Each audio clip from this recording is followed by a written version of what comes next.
Okay, dann begrüße ich erstmal alle, die ich jetzt sehen kann, zu dem Roundtable, zur virtuellen Kaffeebar, Espresso-Bar, wie auch immer, zum spannenden Thema Robotik in der Baubranche, Bord und Beton.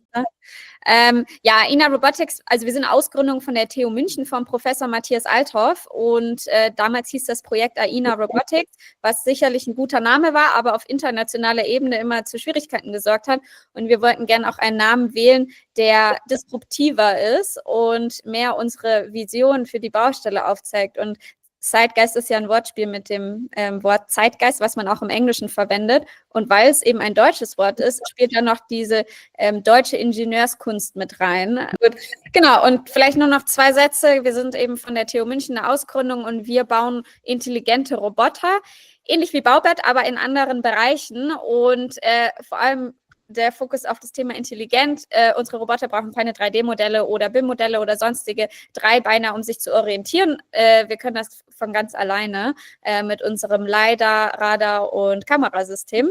Genau, was es relativ schön macht auf Baustellen, wo bisher auch kein anderer Plan zur Verfügung steht. Genau.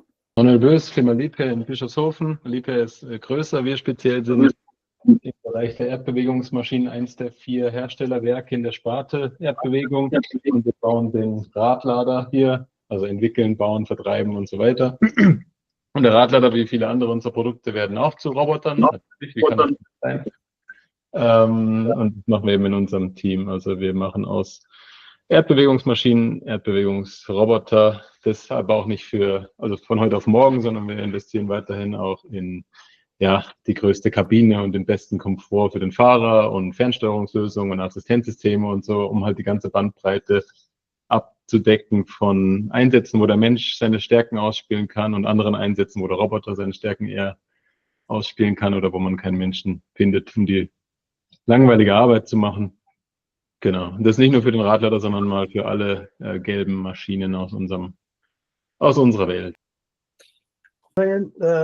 Frank Will aus Dresden, TU Dresden, nebenbei bemerkt nicht Professor für Maschinenbau. Den Maschinenbau machen hier 52 Professoren, sondern Professor für Baumaschinen. Genau, also schon sehr spezifisch das Feld hier. Ich vertrete nämlich nebenbei auch noch das Construction Future Lab, was eine außeruniversitäre Forschungseinrichtung ist, die wir gerade gegründet haben und die sich eben auch dem digitalen Bauen widmen möchte. Also kurz, wie gesagt, seit 2017 eben Professor für Baumaschinen. Mein Hintergrund ist eben Maschinenbau. Ich habe immer mal Maschinenbau studiert und promoviert und bin jetzt eben seit 2017 hier in Dresden gelandet. Herr Richter? Gut, dann würde ich mich gleich anschließen. Richtig. Also ich vertrete heute hier die Professur für Baumaschinen, die der Professor Will leitet.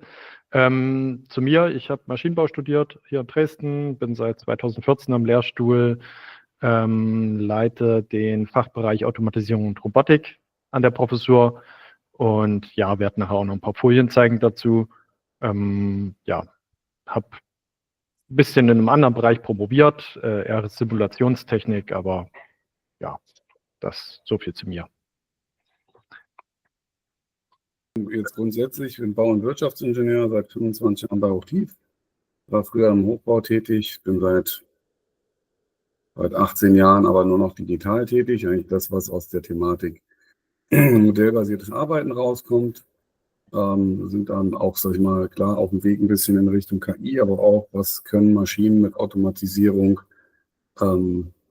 bewirken unter Umständen. Sicherlich auch, was Herr Bös gerade erwähnt hat, dass es durchaus auch an der Thematik manchmal hängt, Kosten bezüglich Geräteführung und sowas, auch was da Sicherheit ist, aber da gibt es ja sehr, sehr viele Themen und Sie hatten mich so angesprochen, Herr Amadeus, und da sind wir jetzt mal hier reingerutscht und mal gucken, wie sich das so anfühlt.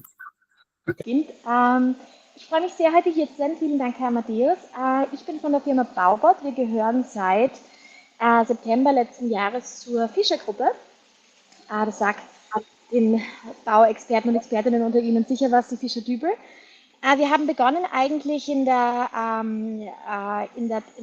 Welt von 3D-Betondruck und haben uns dann weiterentwickelt zu subtraktiven Verfahren mit den Bohrrobotern und haben jetzt im Endeffekt eine Serie von mobilen Baustellenrobotern, die sich aufs Bohren spezialisieren. Wir verkaufen die Systeme und vertreiben sie, beziehungsweise leihen sie her für Projekte und haben mit unserem Partner von Fischer Baubot Services eine sehr schöne Synergie, wo man auch den Service einfach mieten kann für die Baustellen. Und das war eine spannende Zeit von 7 Jahren, dass wir uns zu dem Produkt jetzt hinentwickelt haben, bei dem wir sind. Wir haben von Hohlbohrungen, Kernbohrungen bis hin zu Standardbohrungen unter verschiedensten Winkeln in Boden, Wand, Decke, alles Mögliche, entwickeln uns brav weiter und sind derzeit dabei, nachdem unsere Projektpipeline jetzt immer voller wird, dass wir auch viel auf Baustellen sind. Deswegen, wie gesagt, ich entschuldige mich, dass ich so zwischen Tür und Angel bin. Bald kann ich mich dann in Ruhe hinsetzen.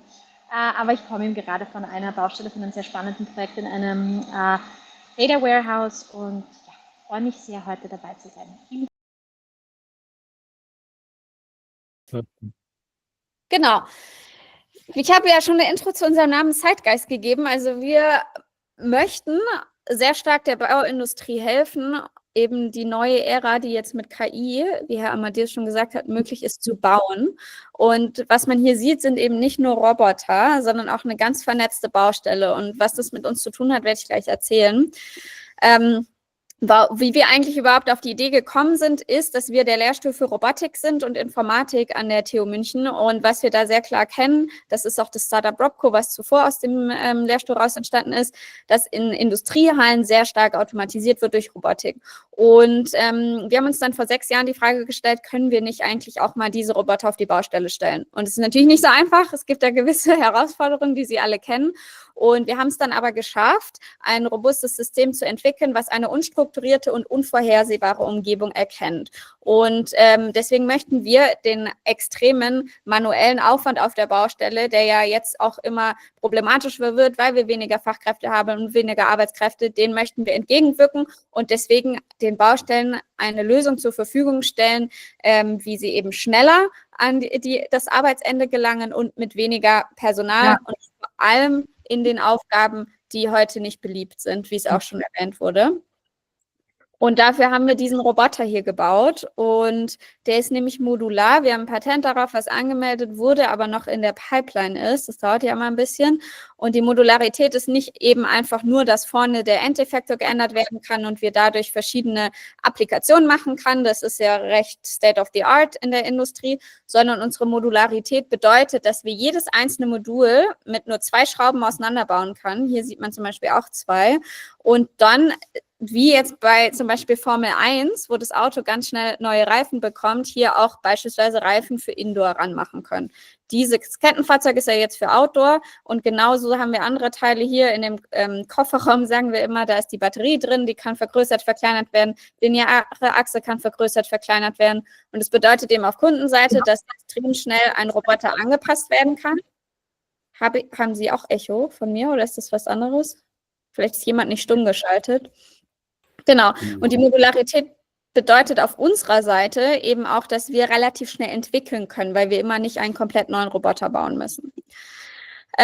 Jetzt komme ich auf die Nische, Herr Amadeus, die Sie angesprochen haben, und das ist die Betonsanierung. Und zwar, damals, als wir dann fertig waren mit der Entwicklung, hat ein Bauunternehmen gesagt, hey, dürfen wir uns eine Sache wünschen, die automatisiert wird auf der Baustelle, dann ist es bitte die Betonsanierung, weil es so ein anstrengender Job ist, der Bedarf wird immer höher, die werden mit den Projekten nicht fertig, weil es keine Leute gibt, es will auch keiner machen, extrem hoher Rückstoß, mega anstrengend, mega laut, genau, und man braucht extrem lange. Und man schafft so 1 Kubikmeter am Tag mit 2 Mitarbeitern, die sich immer abwechseln. Wir schaffen mit unserem Roboter 3 Kubikmeter am Tag und brauchen nach dem Stand der Zertifizierung von heute nur eine Person, die daneben steht und aufpasst. Das soll in Zukunft natürlich auch nicht mehr so sein, wird auch möglich sein, immer mit besseren KI-Modellen, dass dann auch der Mensch nicht mehr vor Ort sein muss, sondern remote oder gar nicht mehr da sein muss, um auf den Roboter aufzupassen.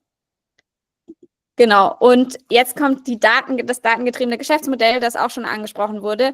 Während unser Roboter arbeitet auf der Baustelle, sammelt er ja ganz viele Daten durch unsere Sensorik. Und die sind natürlich notwendig, damit der Roboter sich zurechtfindet, aber die haben noch einen ganz tollen Nebeneffekt und da haben uns auch Kunden darauf aufmerksam gemacht, dass wir ja beispielsweise während der Betonsanierung ganz genau wissen, wie viel Beton abgetragen wird. Und dann könnten wir ja ganz automatisch auch für diesen Kunden direkt die Rechnungserstellung machen, weil man wird immer nach abgetragenem Kubikmeter Beton bezahlt. Und das ist natürlich jetzt ein schönes Beispiel in der Betonsanierung, geht aber noch in ganz vielen anderen, sodass wir ein Automation Ecosystem bauen, wo wir in der Mitte immer unsere Roboter haben, die auf der Baustelle arbeiten und angrenzend in unserem Siteverse sogenannte digitale Services, kann man sich vorstellen wie Apps im App Store, wo man noch weitere Prozesse automatisieren kann, wie zum Beispiel hier die Rechnungserstellung. Und da gehen ganz viele andere Sachen noch, wie das Inventory Management, weil der Roboter die ganze Zeit sieht, was auf der Baustelle passiert, wo wird quasi was gelagert, wo fehlt noch was. Es kann Project Management damit gemacht werden, es kann auch Security Management damit gemacht werden, weil der Roboter ja alles wahrnimmt. Genau, das ist quasi das Ökosystem, wovon wir dann sprechen, gestartet von unseren Robotern. Und alles wird gemanagt über ein Operating System. Da werden unsere Daten ausgewertet mit KI und dann eben durch diese Apps zur Verfügung gestellt dem Kunden. Und wir arbeiten gerade mit verschiedensten Firmen zusammen. Es sind noch Testbetriebe, also wir sind noch in der Testphase. Genau, weil man sieht ja hier schon Sika zum Beispiel Materialauftrag, das sind auf jeden Fall auch Märkte, die wir uns gerade anschauen. Aber unser Beachhead-Markt, Startmarkt ist die Betonsanierung. Und zum Abschluss unser Team, also ich habe schon erwähnt, wir sind 4 Co-Founder, ich bin CEO, habe einen PhD in Wirtschaftsinformatik, dann haben wir Nicola, die ist die COO, die hat ihren PhD in Informatik gemacht und dann haben wir unsere 2 Ingenieure, einmal Klaus und Julian, die bauen jeweils die Hardware und die Software, eben die Software, um den Roboter intelligent und autonom zu machen, die Hardware, damit unser Roboter robust auf der Baustelle funktioniert.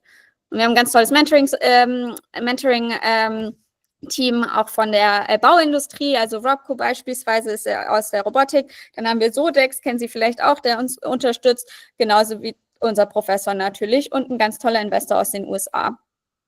Genau, das ist unser kurzer Pitch.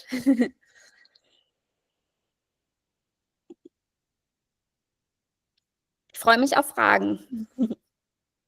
Von den Use Cases her, habt ihr schon Pilotprojekte, wo ihr dann wirklich on-site wart? Genau, diese Testbetriebe. Ja. Genau, aber die sind bis jetzt nur im Teststadium. Also wir sind gerade das Quartal fertig geworden im Labor und können da gut funktionieren. Und jetzt sind wir auf der Baustelle, sind auch nächste Woche wieder. Und das sind einfach Testbetriebe, wo wir Sandstrahlen und Beton sanieren. Beides ist eine recht ähnliche Mechanik. Sandstrahlen funktioniert auch mit Wasser und eben noch einer beigefügten Komponente. Und damit können wir auch Oberflächen aufrauen, was in der Sanierung sehr häufig gemacht wird.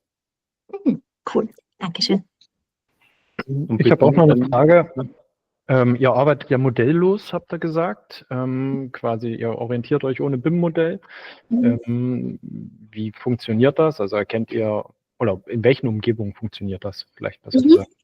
Ja, also es kommt sehr stark auf den Use Case an. In der Betonsanierung ist es so, dass wir immer einen ganz groben Plan bekommen.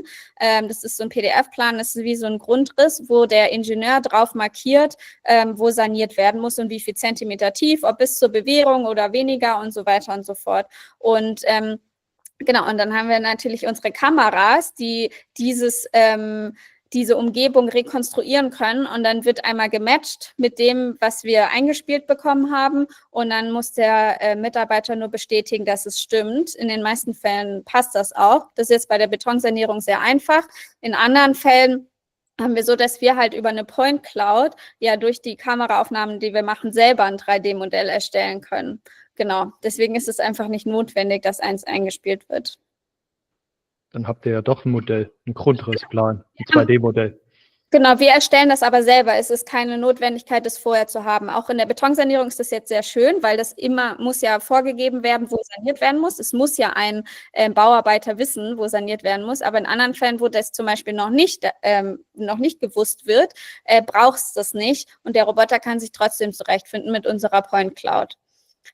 Aber wir brauchen eben kein BIM-Modell oder ein 3D-Modell vorher, um zu arbeiten. Wenn es gibt, ist es schön. Wenn nicht, dann ist es nicht schlimm. Genau, also kein 3D-Modell. Das BIM-Modell an sich gibt es ja sowieso nicht. BIM ist eine Methodik. Genau, also genau, das 3D-Modell.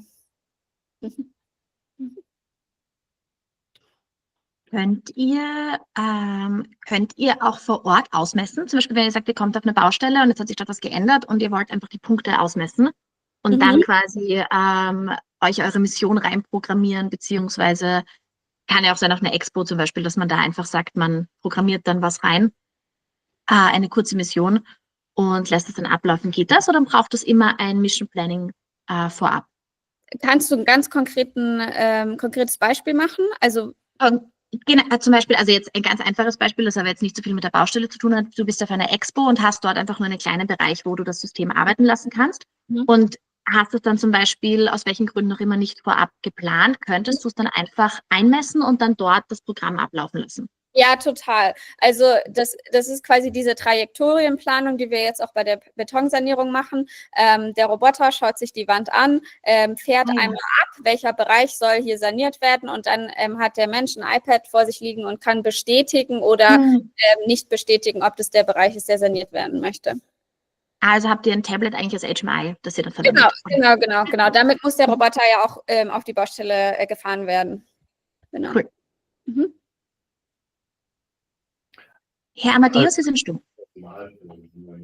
Entschuldigung, vielleicht nochmal ganz kurz. Also es braucht immer den Menschen, der im Prinzip bestätigt, dass es jetzt genau die Wand, die saniert werden muss, oder? Momentan ja, das hat aus Zertifizierungssicht was damit zu tun, weil die Verantwortung momentan immer beim Menschen liegen sollte.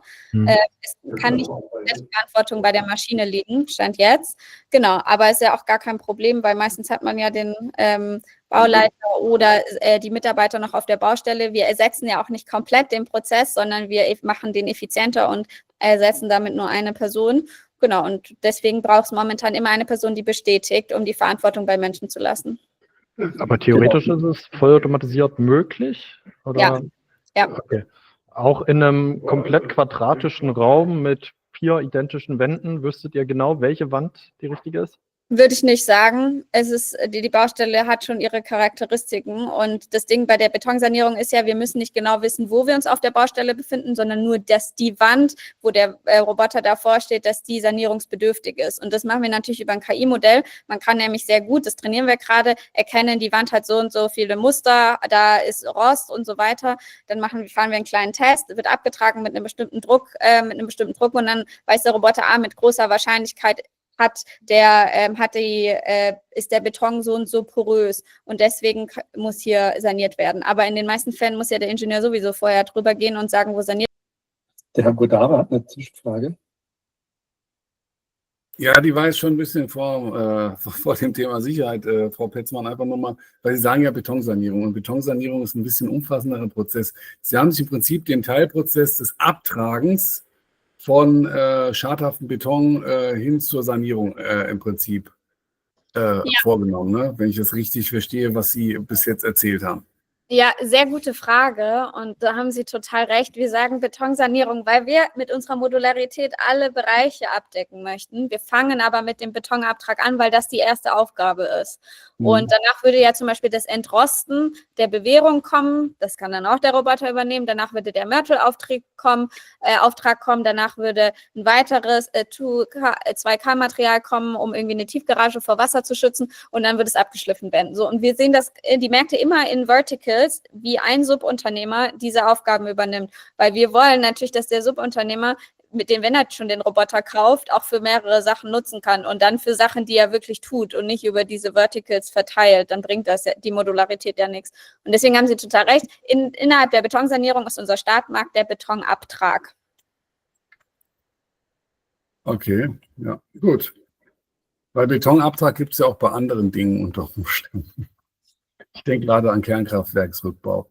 Total auch möglich. Also bei uns ist es egal, wo wir den einsetzen. Die Subunternehmer machen es meistens bei Tiefgaragen oder Tunneln. Aber also wenn der Abtrag ist Abtrag. Also, genau. Danke. Abriss ist es nicht, weil es ein elektrisches System, kein hydraulisches System, und Abriss würde nicht funktionieren. Es ist wirklich der Abtrag mit Wasser. Ja, Roboter haben natürlich viele Vorteile, wie wir alle wissen. Grundsätzlich ist der größte Drang unserer Kunden einfach, dass man für die monotonsten Tätigkeiten schwer jemanden begeistern kann, also einfach Fachkräftemangel, aber schon spezifisch auch auf gewisse Einsatzprofile. Das ist nicht überall zum Glück so schlimm. Und da diese Einsatzprofile eignen sich zum Glück auch am besten für die Automatisierung. Von daher starten wir dort. Automatisieren jetzt mal die Maschine als erstes, so wie sie heute ist. Aber da wir die Maschine ja auch hier entwickeln und bauen, wird die Maschine sich auch mit dem verändern. und ja, hat ja mit allem eine Wechselwirkung mit der Antriebstechnik der Zukunft und Co.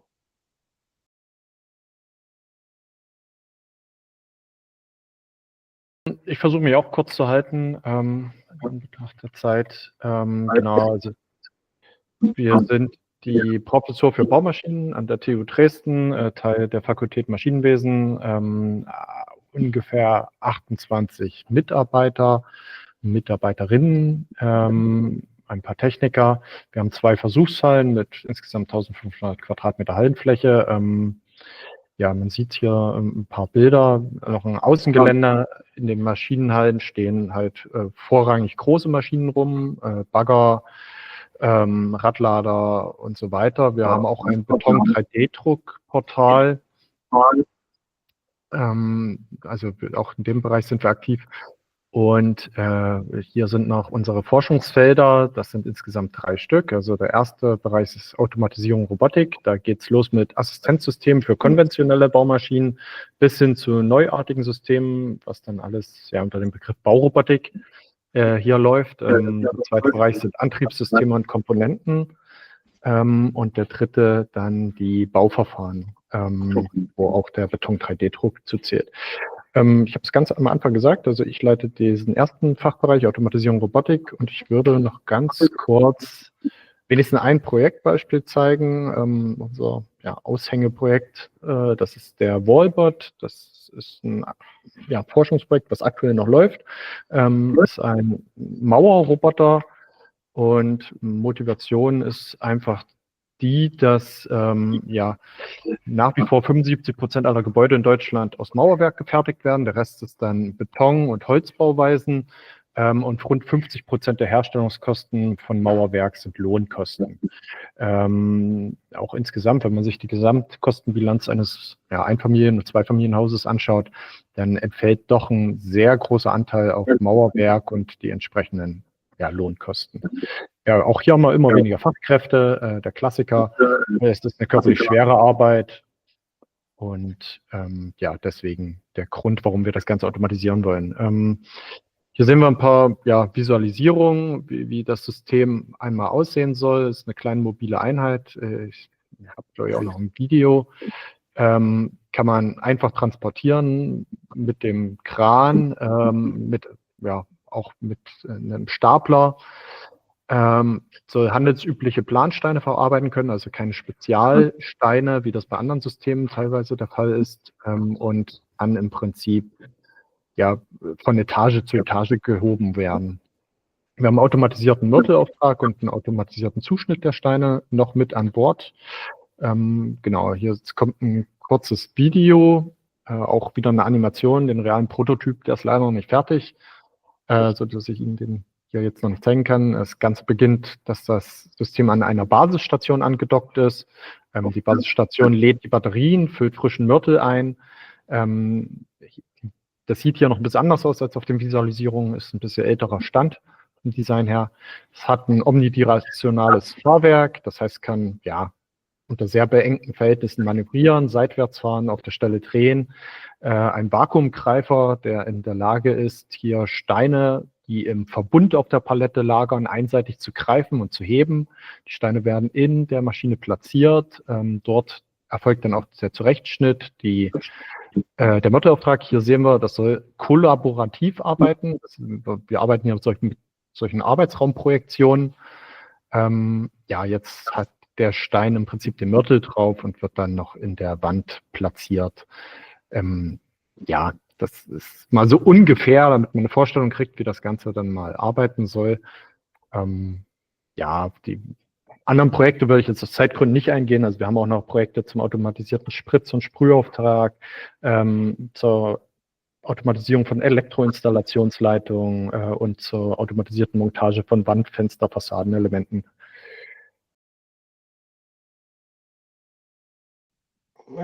Und ich würde dazu, weil es am einfachsten ist, einfach mal auf die Webseite gehen. Ich habe Sie sehen jetzt, da bewegt sich auch was. Ja, gut. Genau. Also dieses hübsche CF-Lab-Logo, was sich da so schön bewegt, das steht also für Construction Future Lab. Das ist nämlich kein Projekt, darauf möchte ich hinweisen, sondern es ist tatsächlich eine eigenständige Gesellschaft, es ist eine gemeinnützige GmbH, die wir gegründet haben. TU Dresden ist Gesellschafter, ich bin einer von 3 Geschäftsführern. Wir sind also 3 Professuren der TU Dresden, die das vorantreiben. Und was wir uns hier eben auf die Fahne geschrieben haben, ist eben das digitalisierte Bauen oder das digitale Bauen erforschen und erproben. Erproben ist ganz wichtig. Wir haben einen ganz stark experimentellen Fokus dabei. Das ist, wie gesagt, hier die Webseite. Wir sehen uns also als Innovationszentrum in dem Bereich und eben als Ansprechpartner für die Industrie in erster Linie. Wir wollen sicherlich auch Forschungsprojekte machen, aber wir wollen eben auch direkt Industrieprojekte machen. Und hier steht was von Lücke schließen zwischen Tradition und Technologie im Bauwesen. Vor allen Dingen wollen wir die Lücke schließen zwischen Forschungsergebnissen, die ja oft noch recht weit weg sind von realer Anwendung, und eben der Praxis. Also wenn wir es im TRL denken, Technology Readiness Level, dann hört man ja in den Forschungsprojekten irgendwo bei 6 oder so spätestens auf. Und das ist dann für die Unternehmen oft noch zu weit weg von der wirklichen Anwendung. Und da wollen wir so ein bisschen den Lückenschluss machen an diesem CF-Lab. Ja, Innovation durch Experiment. Hier sieht man beispielsweise unseren Betondrucker. Also wir beschäftigen uns sowohl an der TU als auch eben im Construction Future Lab sehr intensiv mit dem ganzen Thema Betondruck. Aber auch mit anderen Dingen. Hier, das finde ich sehr schön, Zeit bis zum Baustart. In 17 Stunden und 19 Minuten und 24 Sekunden beginnen wir zu bauen. Wir haben morgen den Spatenstich, den symbolischen. Wir werden nämlich ein großes Gebäude in Görlitz bauen. Das ist der eigentliche Standort des Construction Future Lab. Dort haben wir 9 Hektar Gelände. Und werden dort eine Maschinenhalle, eine Versuchshalle und ein Bürogebäude bauen und werden uns dann dort eben dieser experimentell getriebenen Entwicklung des digitalisierten Bauens zuwenden. Es gibt die hier genannten 5 Leitthemen. Das sind so die Themen, mit denen wir uns quasi jetzt aus eigenem Antrieb heraus beschäftigen in der Zeit, in der wir noch gefördert werden. Das ist eine sehr endliche Zeit, das geht auch bis Ende nächsten Jahres. Und von da an, in diesem Zusammenhang bauen wir einfach Know-how und Equipment dort am CF Lab auf. Das machen wir zurzeit mit 15 Personen, die dort beschäftigt sind, die eben auch nicht mehr unibeschäftigt sind, sondern die dort angestellt sind. Und bearbeiten schon erste Industrieprojekte und ja, hoffen, dass das dann fliegt und dass wir uns dann irgendwann von diesen Industrieprojekten und vereinzelt auch Forschungsprojekten dann eben leben können. Gerade vorher schon über die Entwicklung ganz kurz gesprochen. Wir haben als Printstones begonnen, waren eben in der additiven Fertigung im mobilen 3D-Druck und haben uns dann weiterentwickelt zusammen mit der Partnerschaft mit Fischer zu den subtraktiven Verfahren und sind jetzt mit unserem MS-15, das ist unser weitestgehend eingesetztes Produkt, sind wir vor allem in der Infrastruktur, im Infrastrukturbau unterwegs. Wir haben jetzt den Fokus ganz stark auf die Industrie und sind eben gemeinsam mit unserem Partner von Fischer Barbour Services sehr, sehr aktiv im Einsatz. Das sind unsere universitären Partner. Da wurde vorher schon kurz angesprochen, die Ruhr-Universität Bochum ist ein neuer Partner von uns. Die haben jetzt ein Bohrtool von uns gekauft. Die BOKU hat einen unserer MS-15 als Forschungssystem, genauso wie die TU Braunschweig. Die haben 3 ganze Systeme von uns. Ich kann die Präsentation nachher sehr, sehr gerne reinschicken in die Gruppe, weil das sind jetzt ein bisschen viele Details, aber das ist dieses System in der Basis mit dem einen Endeffektor hinten dran, und zwar der Staubsauger. Das ist einer unserer USPs, dass wir beim Bohren immer automatisch auch schon den Staub mit absaugen. Ist natürlich bei Sicherheitsgeschichten und für die Sicherheit der Baustellenleute ein ganz großer Punkt. Und hier vorne kommt dann der andere Endeffektor drauf für das Bohrtool, das wir haben. Zum System, ich rausche da ganz schnell durch. Also wir haben 3 verschiedene KUKA-Arme, die wir auf unsere mobile Plattform hier draufsetzen können. 2,1, 2,5 und 3,1 Meter, je nachdem mit verschiedenen Traglasten von 20, 50 und 70 Kilo. Wir haben eine sehr weite Spanne von Durchmesser und Tiefe, die wir bohren können. Genauigkeit, darauf sind wir sehr stolz, auch wenn die Präsentation hier aus irgendeinem Grund in Google das nicht so schön darstellt, haben wir eine relative Genauigkeit von 3 mm, eine absolute von 1 mm. Genau, wir haben eine Laufzeit von 5 bis 8 Stunden am Tag, wenn wir nicht angesteckt sind. Angesteckt geht es aber durchgehend. Und jetzt noch die anderen Charakteristika ganz schnell. Spannend eben, dass wir in Boden, Wand und Decke bohren können. Wir brauchen kein Gerüst, also wir können mit Plattformen auch bis zu 7 oder jetzt bei einem Projekt sogar 9 Meter raufkommen in einem Tunnel. Wir haben verschiedenste Werkzeuge, eben unseren Dust Extractor hier. Gewicht und Schutz, wir sind relativ schwer, also wir sind nicht so viel im Hochbau aktiv, wobei das auch immer mehr, und können bei 5 bis 40 Grad unterwegs sein. Ich springe hier jetzt durch, das System ist hier quasi eingeklappt, passt sich an eine Standardtür, was ganz praktisch ist aber bei den meisten Baustellen, bei denen wir unterwegs sind, jetzt kein Thema, weil das alles doch sehr groß ist. Das ist unser STS Plus Werkzeug, das ist unser neues Heavy Duty Max Drilling Tool, mit dem bohrt man durch den Beton wirklich wie durch Butter, das war auch sehr schön heute zu sehen. Und das ist unsere PSE, Planning and Simulation Environment. Ich springe jetzt aber ganz schnell durch, weil wir haben hier noch unser Safety System, aber zu unseren, weil das ist vielleicht für die Gruppe etwas spannender, unseren Use Cases. Also wir haben von den Baustellen, wo wir aktiv sind, zum Beispiel sind wir beim Bau von Lagerhallen, sind wir im Einsatz, da hatten wir zum Beispiel ein bisschen mehr als 7.000 Bodenbohrungen, 70% durchbohrt davon mit Bewährung. Da waren zum Beispiel die Fischer Bauboot Services mit 3 Systemen im Einsatz. Die können dann Doppelschichtbetrieb fahren und das ist wirklich sehr, sehr schön zu sehen, wie viel da dann schon weitergeht. Was Sie hier auch sehen, es wird relativ klein bei Ihnen sein, ist hier, das ist dieses HDM-Tool. Das ist für ganz starke Bodenbohrungen, verwenden wir das. Da hatten wir jetzt den neuesten Prototyp im Einsatz. Dann waren wir auch in der UK jetzt diesen Sommer bei einer Fußgängerzone mit Bodenbohrungen. Das war ein bisschen tricky, weil da ging es um quasi eine Straße wie die Kärntner Straße oder Herrengasse bei vollem Betrieb mit den Leuten. Und das Problem war, dass auf dieser Straße da unten, also unten durch, verliefen sehr, sehr viele Stromkabel. Und dort rein zu bohren ist viel zu gefährlich, weil wenn man ein Stromkabel trifft, dann gefährdet man entweder den Menschen massiv oder schaltet gleich mal 3 Blocks von Straßen aus. Deswegen war der Plan hier, gezielte Löcher reinzubohren und dann einen chemischen Stoff, der sich ausdehnt, quasi reinzupumpen, der dehnt sich aus und dann sprengt das diesen Concrete dort. War sehr spannend, ja, ich sehe leider nicht. Ich sehe Ihren, also haben Sie eine Frage? Ich sehe leider nur meinen Bildschirm. Nee, also bitte dann zum Schluss kommen könnten, weil dann würde ich jetzt den nächsten. Genau. Gut. Genau. Dann schicke ich das einfach durch. Das sind einfach nur unsere Use Cases, die wir noch haben. Aber dann schließe ich ab mit einem großen Projekt, das wir hatten im Engelberg-Tunnel.